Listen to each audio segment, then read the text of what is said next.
Isang malaking pribilehiyo o kagalakan po sa akin na maging preacher ninyo sa umagang ito. I've been looking forward simula po nung in-invite ni Pastor Leo at ng inyong congregation.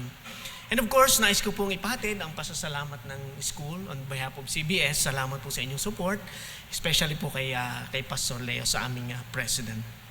At nitong nangyari nga po, itong bagyo nitong nakaraan, pinag-iisipan ko mag-request kay Pastor. Nasend niya na sa akin itong text na to bring a message of encouragement and comfort. Noong ako po ay, yung huling studies ko po, ang aking concentration is Psalm 29 in Hebrew. Yun po ay, ang metaphor doon ay ay flood. No? Yung devastation, yung terror.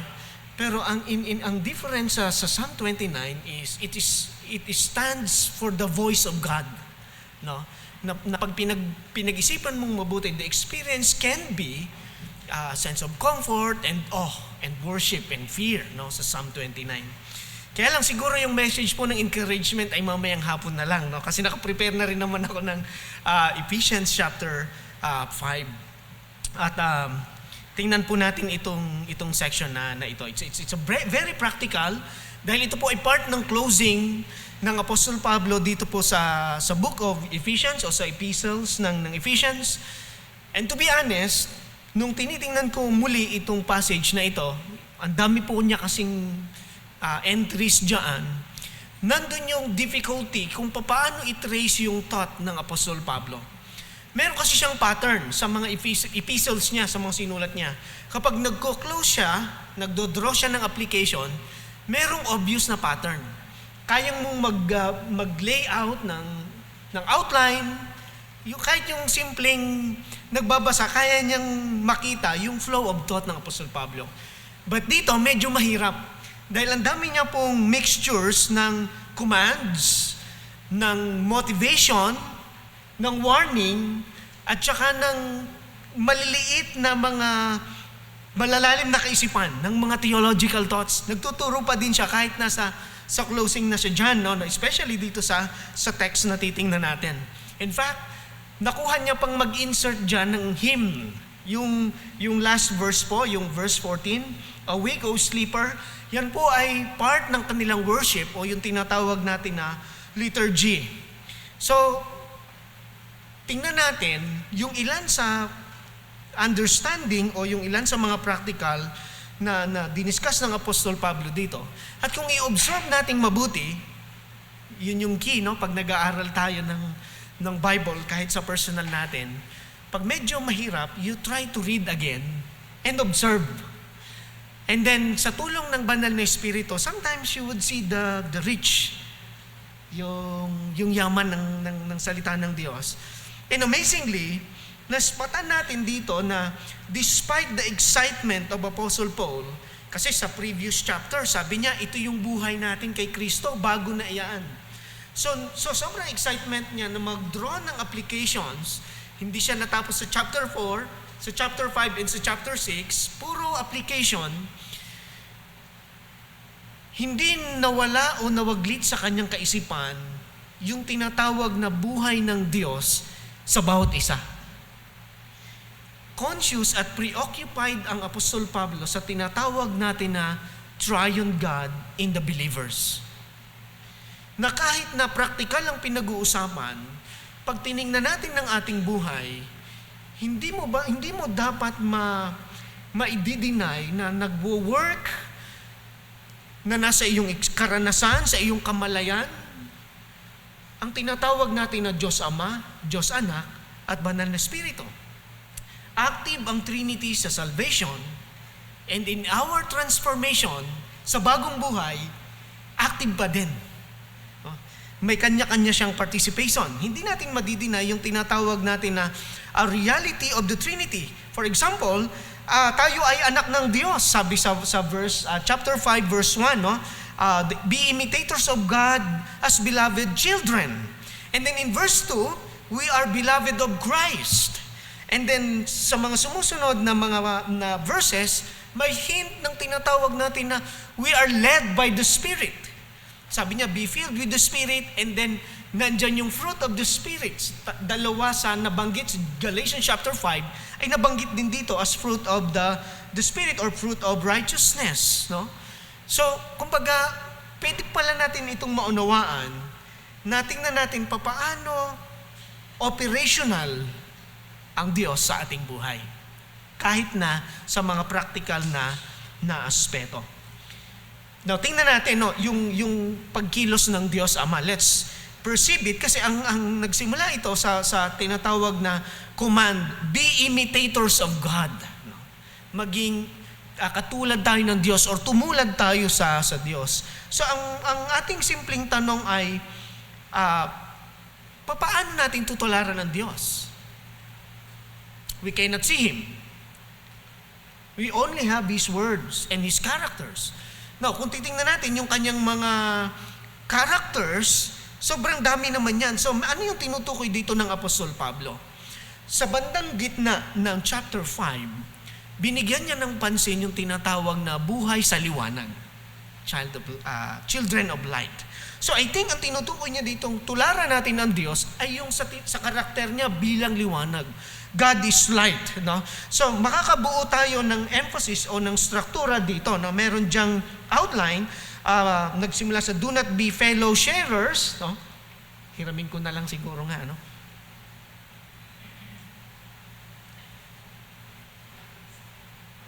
Okay, so, do not be fellow sharers. You are light. Sabi sa verse 8. And then, kung titingnan po ninyo, do not be fellow sharers of darkness. You are light. And then, ang kanyang sentrong argument ay walk as children of light. Tapos binalikan niya yung fruits of light and then yung warning na do not have fellowship with the deeds of evils, no, dun sa mga gumagawa ng masama, no. So we are reminded of 1 John chapter 1, no? Sa 1 John chapter 1 verses 5 to 7. Sabi po dito, who is it that overcomes the world except the one who believes that Jesus is the Son of God? This is he who came, sorry. Na-jump pala ako sa chapter 5. Chapter 1, verses 5 through 7. But,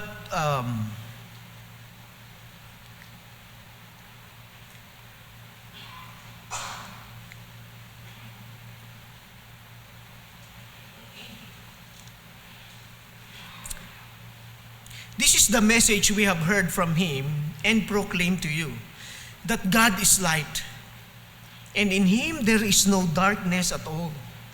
If we say we have fellowship with Him while we walk in darkness, we lie and do not practice in truth. But if we walk in the light, as He is in the light, we have fellowship with one another, and the blood of Jesus, His Son, cleanses us from all our sins. So makikita natin dito yung kaisipan na ang Diyos talaga ay liwanag, karakter niya yun. No? Pag ipininta yun o pag ipinakita yung imahin na yun, ang pumapasok sa ating kaisipan ay yung kanyang kaluwalhatian and of course yung kanyang kabanalan as against evil. At yun ang emphasis dito sa Ephesians chapter 5. Now, bago natin tingnan yung paano yung pagtulad sa Diyos sa liwanag, tingnan na meron siyang ginamit na powerful at familiar metaphor o yung paghahalintulad. 3 beses niyang binanggit yan, yung tinatawag na walk, lumakad kayo. Let's read verse 2. Walk in love, verse 8. For at one time you were darkness, but now you are light in the Lord. Walk as children of light. And then lastly, sa verse 15, hindi natin ito ma-cover this morning, pero sabi dyan, look carefully then how you walk. So pag sinabing pagtulad sa Diyos ng liwanag, ang tinitingnan natin dito ay yung paraan o yung ating way of life, yung tinatawag na Godward life.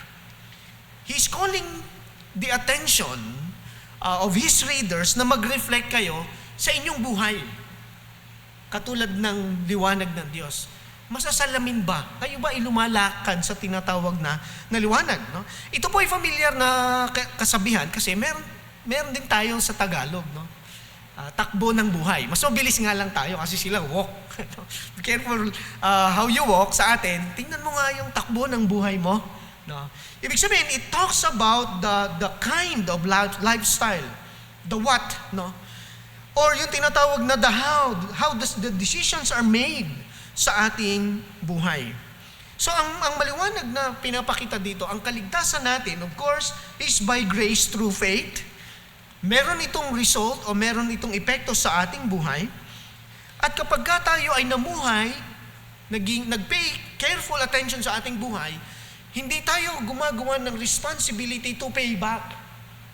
Ang sinasabi ng Apostol Pablo dito ay, automatic na kapag ikaw ay nakatanggap ng grace, nalalagay ka sa isang posisyon ng responsibility to live according to that grace that you receive.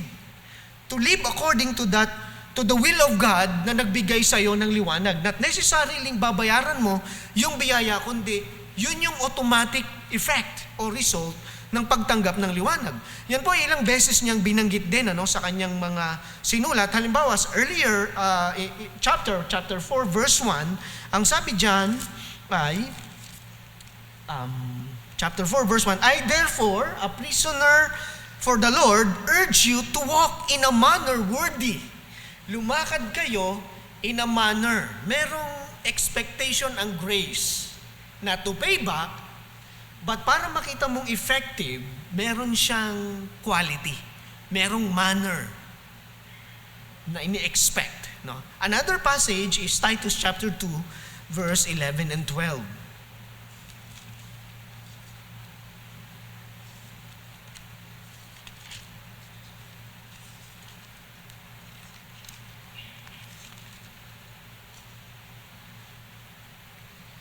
For the grace of God has appeared.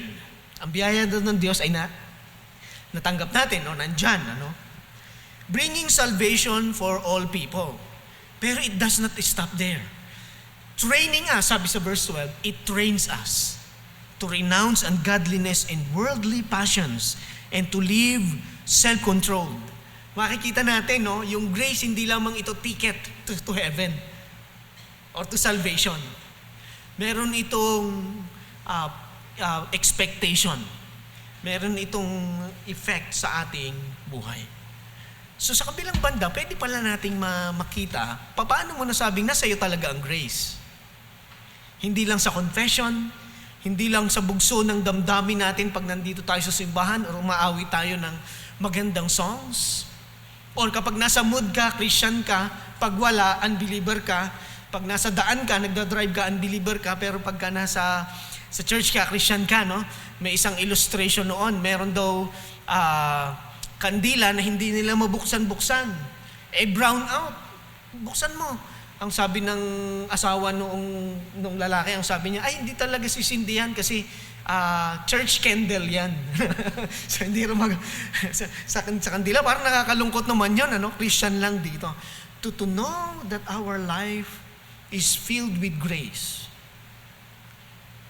Ano yung epekto nito?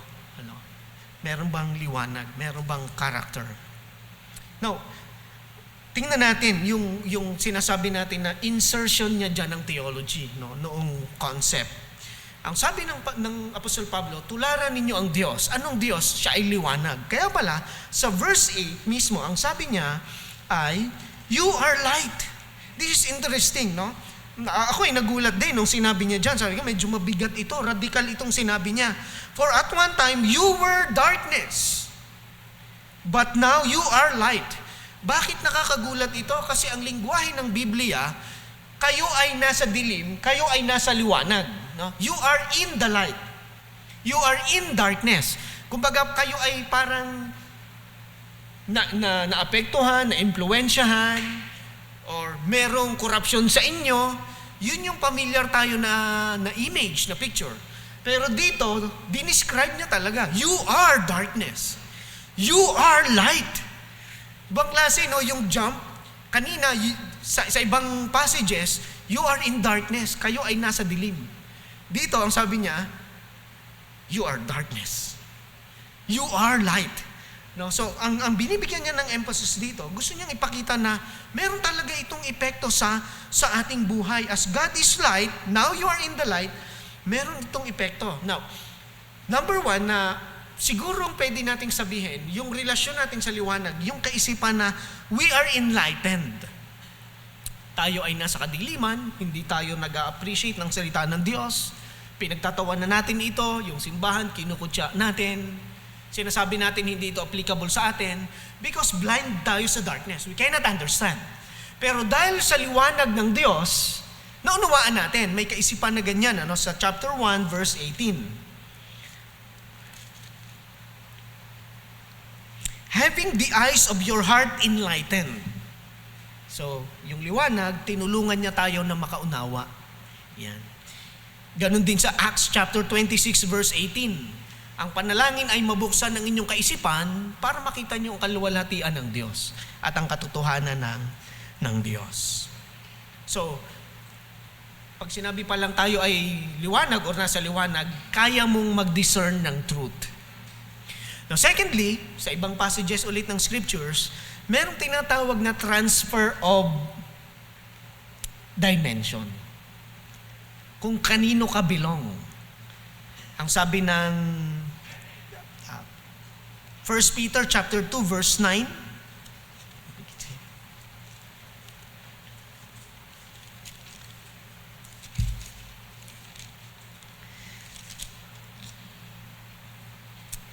but you are a chosen race, a royal priesthood, a holy nation. Yan daw tayo. A people for His own possession, that you may proclaim the excellencies of Him who called you out of darkness into His marvelous light. So pag sinabing liwanag, anong relasyon ng mananampalataya sa liwanag? Hindi lamang siya binigyan ng kakayahan na makadiscern ng truth, kundi siya ay binibilang talaga nakabilang sa liwanag o sa mga anak ng Diyos. Meron tinatawag na transfer of ownership or sabihin natin na transfer of spiritual dimension. Na ikaw ngayon ay hindi na stranger sa harap ng Diyos. Na ikaw ay malapit sa presensya ng Diyos. Isaiah 59 verse 2, dahil sa inyong mga kasalanan, kayo ay hiwalay sa Diyos, kaya ang inyong panalangin ay hindi napapakinggan. Pero dahil kay Kristo, tayo daw ay nasa liwanag, no? Kinukonsider na mga anak ng Diyos. Sa mga tuwid, hindi lamang ito abilidad, hindi lamang ito pag-transfer nung sinabi ng Apostol Pablo, you are light, buong pagkatao, all spheres of life na influence ng darkness is now being influenced or identified by light. The transition is dramatic at katulad ng sinasabi ko, sinabi niya directly, no? Tingnan natin mamaya yung ilan sa specifics. Pero let me draw basic application dito sa dalawang tanong. No? Number one is, meron bang aspect of our life na admittedly you can identify as darkness? Siguro we are just looking back. No? Kasi tayo ay mga mananampalataya na. Pero it's a good question. Kasi maaaring tanungin ng ating mga sarili, tunay ba akong nagsisi sa kasalanan? Kung tunay ka, meron ka bang mapipinpoint na aspeto ng iyong buhay na admittedly you can say, I'm really darkness. Minsan nga ayaw ko nang isipin kasi nahihiya ako. Is there an aspect of life that admittedly we can identify that we are in darkness or we are darkness? And second question is this, bilang mga napabilang na, enabled, transferred, and identified sa light, is there an aspect of life na pwede mong clearly masabi that you are liwanag, you are light? Siguro maaalala natin yung sense of separation. Let me just cite some experiences, no? Ng mga hindi mananampalataya at experiences natin. Bilang darkness, we are separated from God. Do you remember that? Ini-explore namin sa school, sa group namin, yung kaisipan na Ang hindi mananampalataya pala ay exiled. Parang itinaboy. Punong-puno ng kahihiyan, walang dignidad, walang reputation. Kaya ini-enjoy ko sa aking preaching yung lengguwahe ng salvation na kasi sanay tayo eh. Yung gospel, tatanggapin mo si Jesus, di ba? And that's right. John 1:12. No? Tanggapin mo si Jesus bilang Panginoon tagapagligtas. Lengguwahe yun ng Biblia. Tama yun. Pero yung kaisipan ng separation, ng exile, na-enjoy ko yung lengguwahe ng pagbabalik loob sa Diyos. Pag nag-share ako ng gospel, hindi ko ginagamit yung tanggapin mo si Jesus o isuko mo ang buhay mo kay Jesus. Paborito ko yun eh. Isuko mo ang buhay mo kay Jesus. Iba kasi yung dating nun eh. Ang ginagamit ko ngayon ay nakipagbalik loob ka na ba sa Diyos? Nakipagkasundo ka na ba sa Diyos? Because you are separated. You are darkness. Pangalawa is yung tinatawag natin na corruption of sin. You are dark because in every public of society, you can see the influence, the corruption. And human faculties, mamaya, kahit sa mental capacities natin, merong influence, merong factor ang sin sa tinatawag na mental struggle or mental health. Hindi lamang ganun ka-simplified, pero isa yun sa main factors. No? Merong spiritual blindness, may sense of lostness, devastations. Mga kapatid, buti sana kung tayo lang ang darkness at affected. Ang problem, may ibang taong affected dahil ikaw ay makasalanan. Kaya nga may word tayong victims And of course, yung tinatawag natin na powerlessness or slavery sa kasalanan. Bisyo, kahit anong gawin mo. So those are memories of being dark na binobrought about ng Apostol Pablo nung sinabi niyang, you were darkness, but now you are light. You are light. So, ano ibig sabihin nito? Pag tinularan natin ang Diyos. Now, babalikan natin yung mga naunang verses at titingnan natin yung tinatawag na scope. Magdodwell tayo sa mga practicalities. Medyo heavy po ito, even for me, but this is the Word of God. Verse 3. Ephesians chapter 5, verse 3. But sexual immorality and all impurities or covetousness must not even be named among you. Hindi nga dapat nasasabing, ay meron pala niyan dyan. Masakit. No? Kapag ka nagdidil tayo sa simbahan ng mga bagay na ito. As is proper among the saints. May mga bagay palang proper at improper. At ang sabi niya, itong mga bagay na ito, hindi ito nasa liwanag at hindi dapat ito makita sa kalagitnaan natin o sa ating buhay. So number one that we can point out is yung pagliwanag ng yung pagiging liwanag natin kay Kristo ay sa tinatawag natin ng relationship to others. Ang first command is how we relate to others. Yung nabasa natin has something to do with sexual purity. Yung ginamit dito is porneia. So familiar tayo.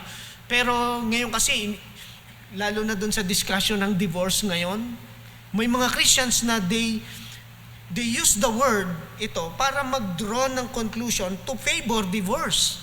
Pero actually, ang pagkagamit dito ay yung pinakamalawak na meaning nito. Kundi yung exercise or practice ng tinatawag natin na sexual relations outside sa intended purpose. Ang sabi ng isang manunulat, as he defines the word, any sexual activity outside of a committed, bonded marriage relationship. Meaning, all sexual relations na hindi ka lugod-lugod sa harap ng Diyos. Nandiyan yung premarital sex, prostitution, homosexual liaisons, and incestuous activities. In-stress pa dito ng Apostol Pablo, sabi diyan, but sexual immorality and all impurity or covetousness. Greediness yung salita diyan. 2 beses niya binanggit, kaya medyo mahirap, 2 beses niyang binanggit yung covetousness, pero 2 ang ibig niyang sabihin. Pag sinabing covetousness pala dito, yung greediness is yung desires, insatiable desire, sexual desires. Greed. Yun yung corruption na dinala ng kasalanan. Yung sex ay blessing. Gift yan sa Diyos. Pero in-inject niya yung greediness Kaya nagkaroon ng ibang saklaw o lumawak ito sa kasalanan. In my observation as application at this point, as we relate to others, rampant, talagang dark ang mundo in terms of this. Kung titingnan mo yung technology, social media, ano ang DNA ng darkness dyan? Dami. Materialism, pride, dami. Matitrace mo yung kanyang marks ng darkness. Pero ang number one would be, and many will agree, sensuality. Kaya careful. Kaya nakakatakot yung mga bata pag humahawak sila ng gadgets. Nagre-reels. Kala natin innocent. Pero ang DNA ng darkness sa technology, especially sa social media, ay sensuality. Its appeal is too strong na kahit ang mga Christians, kahit ang mga katulad ko, could fall to the bottom. Darkness. Sabi ng Apostol Pablo, unang-una, kung gusto niyong tularan ng Diyos sa liwanag, think about how you relate to others. Ano ibig sabihin niya? Think about sensuality. Kung ito ay merong strong influence sa atin. Pangalawa, na sa list nga dito ay yung tinatawag natin na thoughts, desires, and tongue. Very practical. Verses 4 to 5. Always in every... Let there be no filthiness, nor foolish talk, or crude joking, which are out of place. But instead, let there be thanksgiving. Yung huli po, huli sa Trinity na to, so huli sa listahan ang gusto kong bigyan natin ng pansin. Yung tinatawag na dirty jokes. Sa ESV or sa ibang translation, ginamit yung salitang jokes. So minsan mapapaisip ka, bawal palang mag-joke. Bawal palang magkaroon ng sense of humor. Pero hindi po, Yung use of the tongue, yung use of the thoughts and the desires na sinasabi dito is, yung kung ano yung desires mo, kung ano yung nagraran sa isip mo, lumalabas yun sa bibig mo. Kaya ang sinasabi niya, you need to be very careful na magkaroon ng vulgar talks na maaaring sa tingin mo, appropriate itong sabihin, or ito naman ay walang masama, walang malis, pero again, because it's coming from the desires, it's coming from the mind, the thoughts, maaaring out of control to the point na maging demeaning or makadegrade ng iba. And worse, makapromote ng worldliness. Let me cite 2 examples. Ilan sa atin minsan, kapag ka nagpe-prayer meeting or kapag ka nagsha-sharing ng burdens, hindi na uuwi sa prayer. Familiar ito sa amin because pagka nag-request yung isang tao, may magfa-follow up na question. And it seems innocent. Innocent yung tanong. Kaya lang biglang ma-realize, ba't tayo napunta doon? Ba't naging kwentuhan na ito? Because of the intention. Na minsan, hindi nakikita na, naging chismis na tuloy. Yung mga information na hindi dapat na brought up sa prayer meeting. Wala nang prayer meeting na nangyari. Alright? Let me cite one example, Nakita ko yung dalawang kabataan nagtatawanan, tapos yung isang kabataan sabi niya, Pastor, tingnan mo to. Bakit ano meron? Sabi niya, Pastor, nakikipag-flirt sa member ng LGBT. Sabi niya gano'n. Tingin niya, sabi ko, ayusin niyo. Sa bunutan ko kayo dyan So, now, that's an innocent. Pero, yung salitang sa bunutan ko kayo dyan mga bruhang to. Parang, because of the carelessness, the vulgarity, Pastor, parang mas pinromote mo pa mas inano mo pa kami, inidyokan mo pa kami na gawin nyo. But I intend to make it a joke or a light. Pero nakapag-promote ka tuloy ng something not good, or worldliness sa nasabi mo. Yun yung tinutukoy niya dito na you may think of it as funny, pero vulgar. Mamaya magdodro tayo ng simple application dyan. So we are not only to be mindful sa use of our tongue, but also of our desires. Kasi dito, binanggit ulit yung covetousness. For you may be sure of this, that everyone who is sexually immoral, verse 5, or impure, or who is covetous, ang sabi niya, hindi lamang ang liwanag nag-ooperate dapat o nagkakarakterize ng buhay mo sa iyong relasyon sa iba, kundi sa iyong sarili. Kumusta ang lumalabas sa iyong bibig? Okay naman, pero kumusta ang iyong desires? Meron bang covetousness dyan? Yung covetousness dyan, yung alam natin, which is materialism, greediness sa possessions na tinatawag. Money, material things, status, and even influence. At meron siyang clarification dyan, kita ninyo sa inyong mga Bibles, yung parenthesis. And covetousness, that is an idolater. Pagsamba daw sa Diyos, yung tinatawag na greediness. Kasi gustong-gusto mo yung possessions . I'm sure na-mention ito ng Pastor Leo. But in the teachings of Christ, surprisingly and amazingly, malaking porsyento ay patungkol sa pera, patungkol sa possessions. Why is that? Why? Malaking porsyento sa teachings ni Christ patungkol sa possessions. Sabi nila 80 to 90% actually. Why? Kasi alam ni Jesus ang number one na rival niya sa rightful place niya sa trono ng isang tao, sa puso ng isang tao, ay pera. Ang number one na rival, karibal ng Diyos sa puso natin, ay possession. We can easily slip to idolatry kapag nandyan na yung lure ng materialism. Lalo na ngayon, kahit yung anak namin pag nakakakita sa TV, Daddy, tingnan ko nga sa Shopee mo yung VR. Alam ko na, magpapabili. yung lure ng materialism, I think meron tayong money is the greatest rival of Jesus Christ to His rightful throne in the human heart. So, ang light ay nasa desire din ng ating buhay. Now, let me stress once more yung dirty jokes o yung vulgar jokes kanina. Kasi meron siyang play on words na ginawa si Apostol Pablo. Ang sabi niya, para magkaroon ng control sa iyong bibig, siyempre, manahimik ka na lang kung wala kang mabuting sasabihin. Pero ang sinasabi niya, you need to train your tongue. Ang sabi niya, instead, thanksgiving.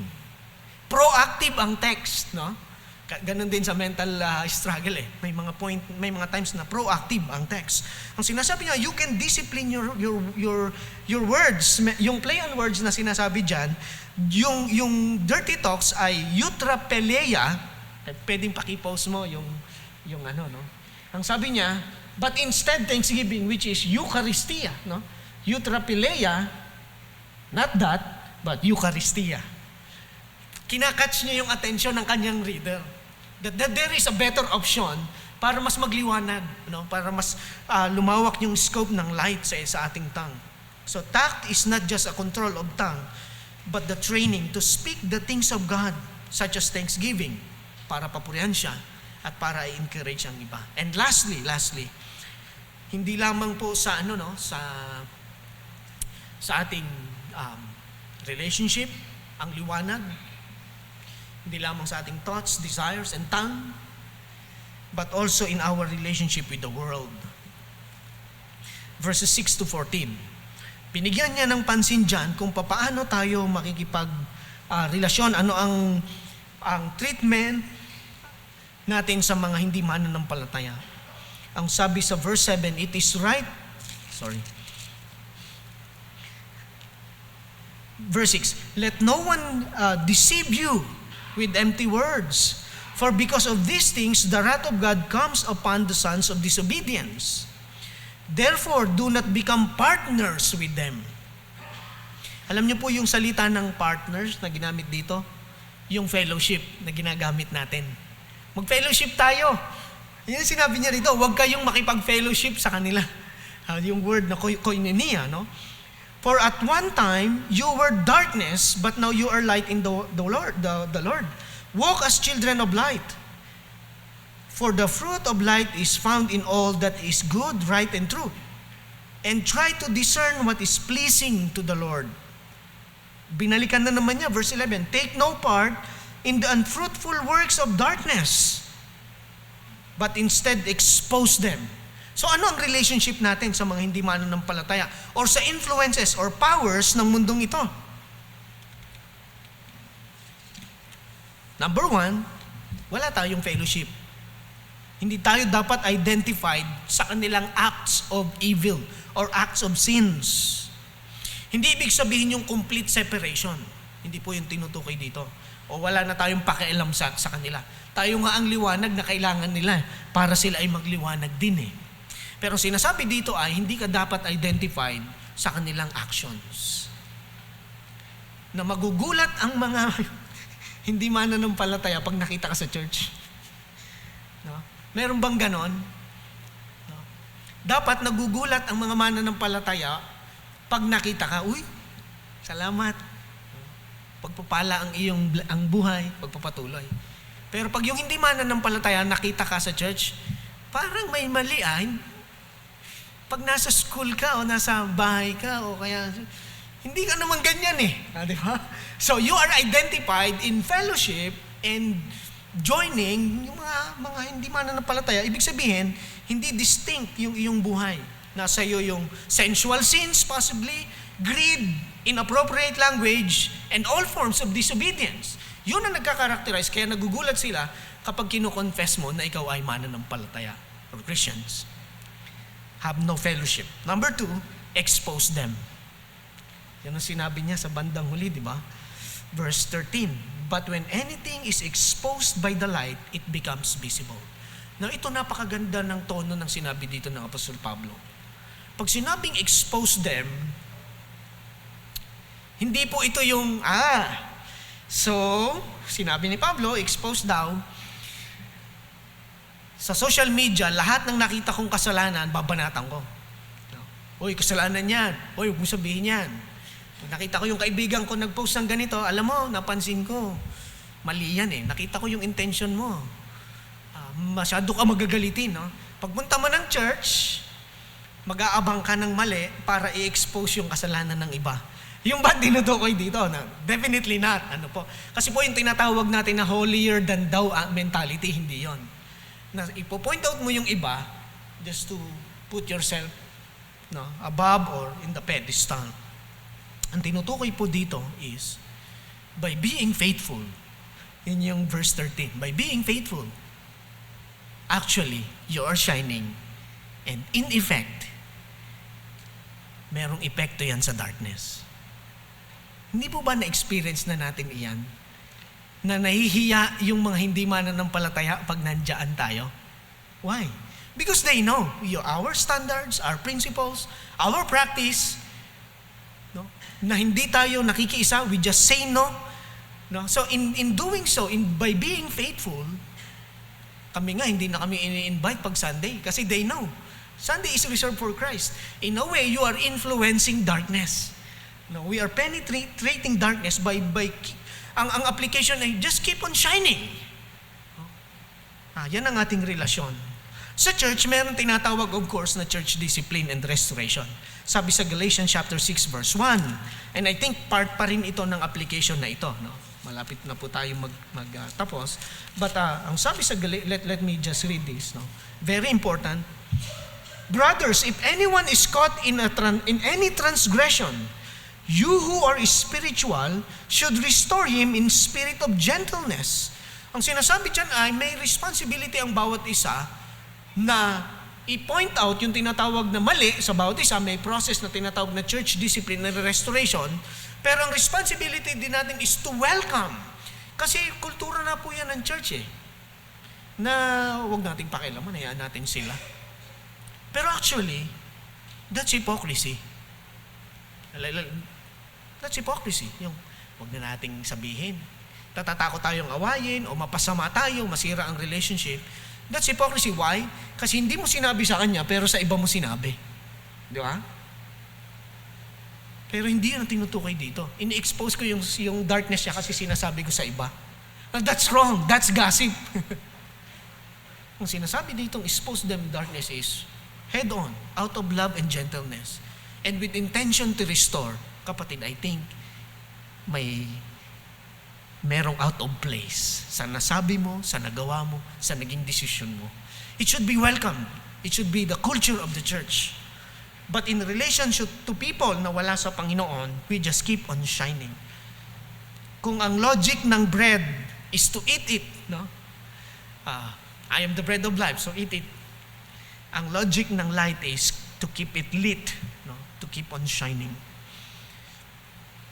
Be characterized with thanksgiving, pursue good, right, truth, and simply say no is our way of shining. No? Saying no to people who entice us sa darkness again. So kapag ka ini-imitate natin ang Diyos sa light, ang basic ay keep on shining. Be faithful sa mga sinasabi dito. Alam nyo, ang sabi doon sa last, no?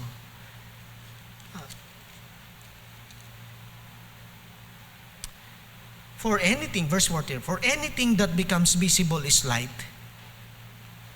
Hindi lamang pala tayo nagsashine. This is our basic mission. Yung inyong mission, na dalhin ng iba sa Panginoon, pwede tayong mag-participate dyan just by being faithful. We can participate in God's redemptive world to this dark world just by being faithful sa mga sinabi dito. So as we close ito pong sermon, no? In-stress ng Apostol Pablo dito yung inyong identity kay Kristo na binigyan niya ng pansin sa chapter 4. New life in Christ, new form. Take off, i-put on the new life. No? Kasama pa din itong chapter 5. Ang gospel ay nagli-lead sa transformation of life, particularly mas maging katulad tayo ng Diyos Ama na siya ay nasiluwanan. Hindi ibig sabihin na tayo ay maging perfect. That's impossible. Pero, it is proper na makonsider ang ating buhay na liwanag. There may be times, no, na tayo po ay out of place. Pero hindi tayo defined in that place. Isa sa mga nakakahiligan kong panoorin, yung mga court cases, yung actual, kasi nilalagay na nila ngayon yung mga court, minsan family court, minsan yung mga juvenile court, pinapanood ko, no? Interesting, no?